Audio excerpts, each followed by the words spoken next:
Sa Gilas pa rin, inamin ni Ginebra forward Japeth Aguilar na malaking tulong para sa kanyang basketball career ang mapasama sa Gilas Pilipinas National Team. Target ni Aguilar na muling makapagsuot ng national tricolor sa ikatlong sunod na taon ngayong taon na mag-aasam na makapasok sa Rio Olympics. Narito ang report ni Ria Arevalo ng Sports Radio 918. Masaya si Barangay Ginebra San Miguel cornerman Japeth Aguilar na muling mapabilang sa bagong batch ng Gilas Pilipinas National Pool.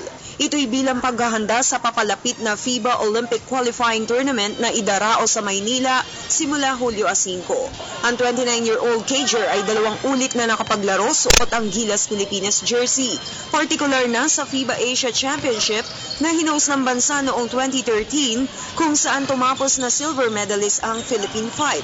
Gayon na rin noong 2014 FIBA Asia Cup na ginanap naman sa China. Sa isang exclusive interview ng PTV Sports, inamin ni Aguilar na eye-opener umano para sa kanya ang kanyang experiences sa national team para ma-improve pa ang kanyang performance bilang atleta.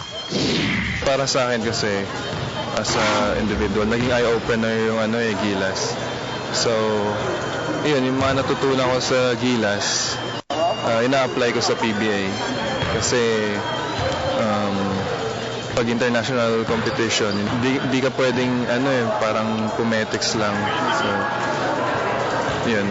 For me, talaga, learning experience lahat. Samantala, tiwala rin si Aguilar na may fighting chance ang pambansang koponan pagdating sa qualifier, sa tulong na rin ni head coach Tab Baldwin at ng kanyang mga teammates. Yung chance talaga laging nandun eh. So, para sa akin, I'm very confident kay Coach Tab. Talaga makikita ko naman yung preparation na ginagawa niya. So basta kami, trabaho lang kung ano ginagawa namin, yung anong gusto niya. Sinisigurado din namin sa sarili namin na mag-i-improve kami hanggang sa mag-start yung FIBA qualifier.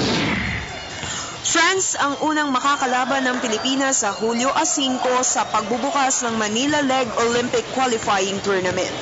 Para sa PTV Sports, Ria Arevalo, Sports Radio 918.